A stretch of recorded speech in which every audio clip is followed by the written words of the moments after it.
Store के अंदर 14 pen है ना, 11, एक कुल्हाड़ी, एक है ना, एक टेबल, 6 कुर्सियां। गिनो सर, गिनो गिनो, मैं जा रहा हूं, मेरा ट्रांसफर हो गया। समझते जाओ बात को। वो कहेगा हाँ 1 मिनट, लिस्ट में आपने क्या लिखा? 6 कुर्सी, 6 कुर्सी, राइट का निशान। टेबल, एक टेबल, राइट का निशान। पानी की 3 बोतलें, राइट का निशान। एक माइक, राइट का निशान। इतनी सर ये 6 फाइलें नहीं मिल रही सर। अरे मैं ढूंढता हूं। जाने नहीं देगा उसको वो, जब तक हैंड ओवर टेक ओवर ठीक नहीं हो जाता है। इस फलसफे से आपने क्या सीखा? तुमने अपने बच्चे का हैंड ओवर टेक ओवर क्या किया जी? ऐसे ही चल दिए? अरे चीजों को, इकदार को, वैल्यू सिस्टम को वहां तो छोड़ के जाओ जहां से तुम्हारे बाप ने तुम्हें सौंपा था, और नीचे।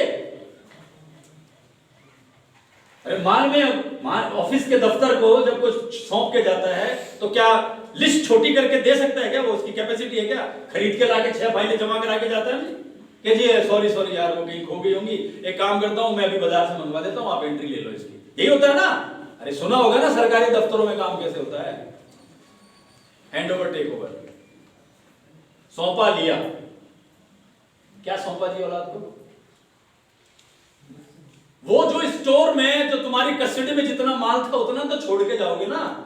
एडिशन कर दो, उसमें जोड़ दो, किसी दानदाता से 5 कुर्सी ले ली, 2 पंखे ले लिए, 6 किताबें, लाइब्रेरी में और 500 किताबें, ये कर दो तो क्या खूबी बात है। वाह वाह, लोग तारीफ करेंगे, शानदार आदमी था यार, जोड़ के देके गया। घाटे में देके जा रहे हो। 2 तगारियां खत्म है, 3 तसले नहीं मिल रहे। अब शादी के बर्तन गिनाते हो तो टेंट वाला कैसे खड़ा रहता है सर पे, और उसके बाद में क्या कहता है फोन करके? 3 गिलास आए नहीं है, 3 गिलास नहीं छोड़ने का वो तुम्हारे अंदर, या पैसा जमा करा। रोज हम इन चीजों को भुगतते हैं, लेकिन इसको हम अपनी जिंदगी से मिला के नहीं देखते। चीजें फिलोसफिकल वैल्यू में समान होती है, बराबर होती है। वो टेंट हाउस में गिलास जमा कराना और औलाद पालने के अंदर कोई ना कोई बात कॉमन है, अगर हमें शऊर है तो। और शऊर नहीं है तो छोड़ दो, फिर तो बात ही नहीं करनी। शऊर नहीं है तो क्या करना? और क्या जी? और ये कि तुम अपनी औलाद को जो फिर मोहब्बत में, अब ये तो सारी कहानियां वो हैं जिसमें तुम औलाद से चिढ़ के बैठे हो, झंझट पाल के बैठे हो, खेल ही समझ में नहीं आ रहा। पैदा तो हो गए बच्चे। अब आइए जो मोहब्बतों में तुम गड़बड़ियां करते हो, सहूलत के नाम पे तुम उसे क्या दिलाते हो? अब तुम्हें प्यार आ रहा है। अभी तक मैंने वो फिल्म का वो हिस्सा दिखाया जिसमें तुम उससे खफगी है, नाराजगी है ना? मतलब बाप, मतलब यू समझ रहे हो, स्टेटस। माँ बाप मतलब गर्मी में, अब आओ ठंडी में। अब मोहब्बत में तुम क्या गड़बड़ियां करते हो? जब तुम्हें दिल आता है अपनी औलाद को कोई सहूलत देने का, तो तुम उसे सबसे पहले मोबाइल फोन दिलाते हो, बस। फिर तुमने झंझट कर दिया। अरे ये क्या दिला दिया? ये तो दिलाना ही नहीं था किसी हाल में। तो लीजर गैजेट कहलाता है गैजेट्स की दुनिया में।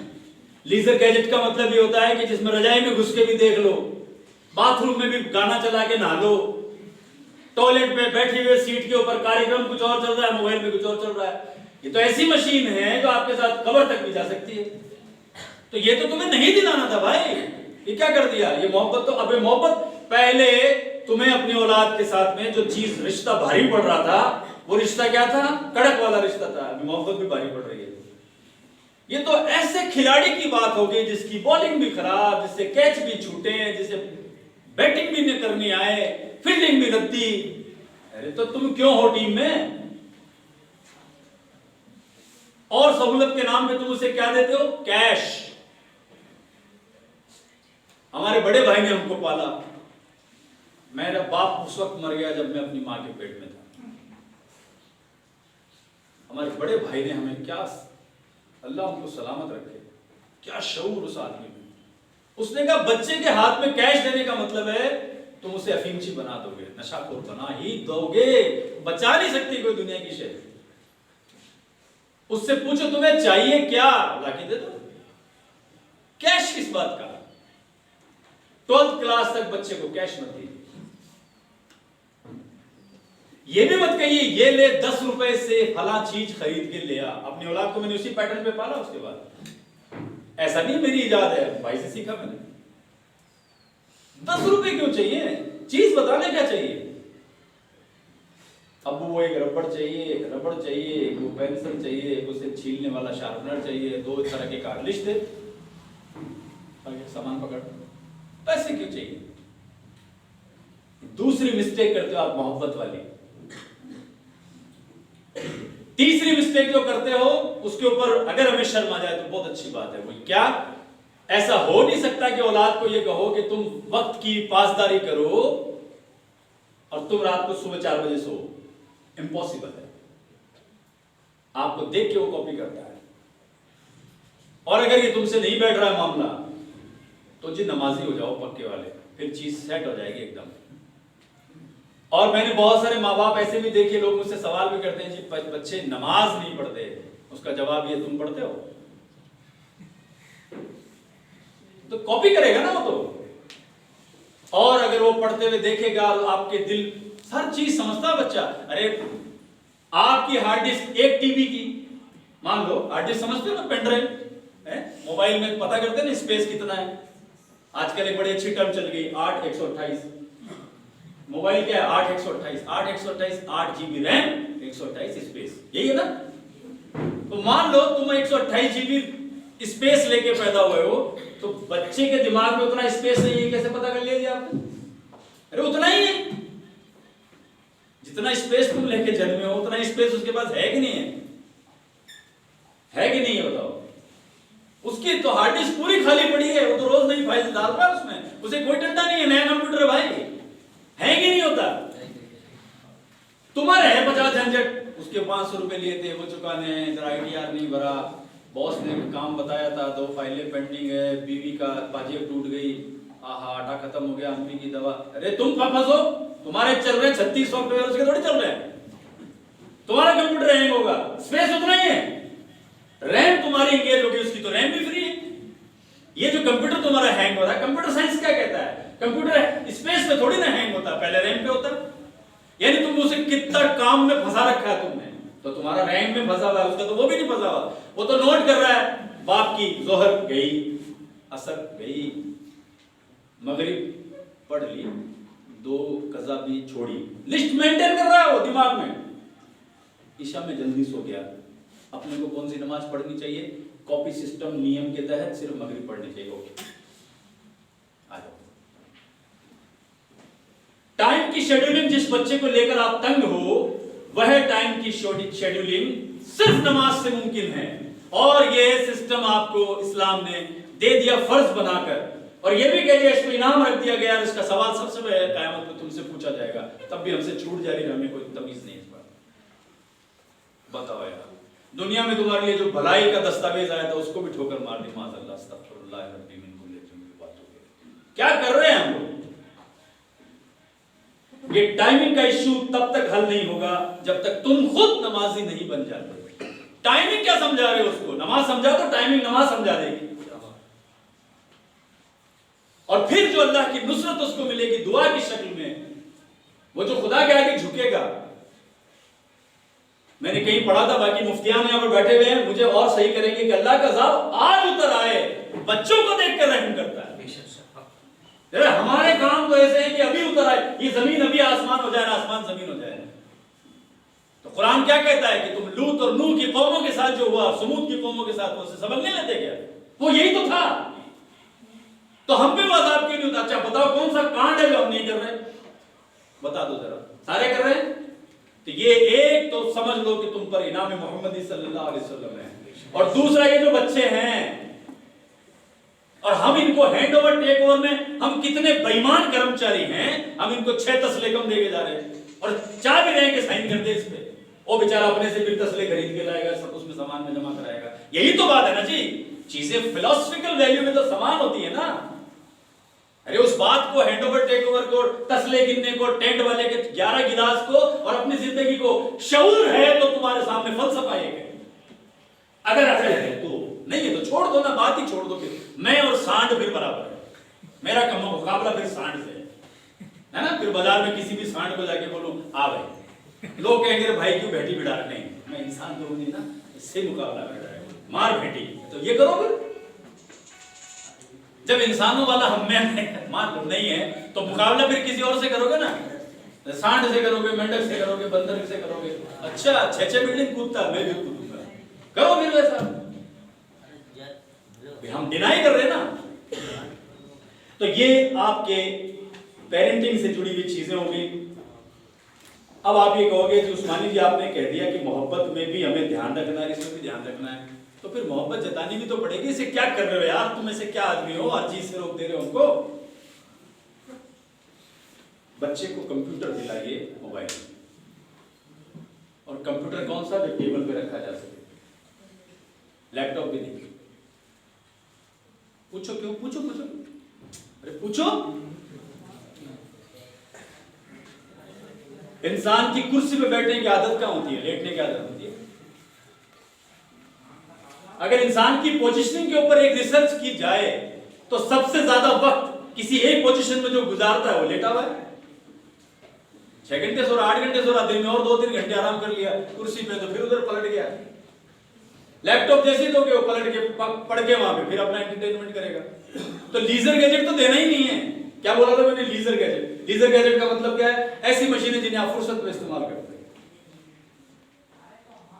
कंप्यूटर पे कुर्सी है, पढ़ना पड़ेगा उसको, दिल भी बहलाएगा तो लिमिट है, 1.5 घंटे बाद कुर्सी कहते कि उठ जा भाई, थक गया, वो फिल्म आदि छूटेगी उससे। ऐसे रोक ही नहीं पाओगे, लेटा हुआ है, पड़ा हुआ बिस्तर में।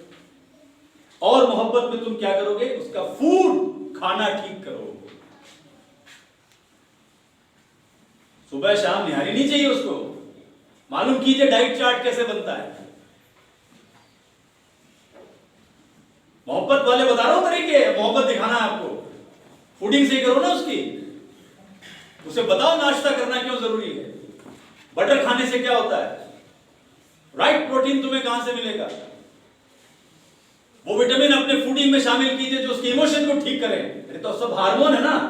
मुझे बहुत लोग कहते हैं बड़ा गुस्सा ज्यादा आता है, साइकियाट्रिस्ट को दिखाओ, वो गोली देगा, गुस्सा ठीक हो जाएगा। पता है आपको ये बात, गुस्सा क्या है, बॉडी हार्मोन एक गुस्से वाले ज्यादा रिलीज कर रही है, गोली देगा, हार्मोन रुक जाएगा, गुस्सा खत्म हो जाएगा। यही तो है, और क्या है। बाकी कुछ चीजें ट्रेनिंग से आ जाएंगी। फूडिंग में आप उसको वो दीजिए जो उसके बढ़ते हुए जिस्म की जरूरत है। ऐसे माँ बाप को अलर्ट हो जाना चाहिए जिनके बच्चे प्योर दूध नहीं पीते।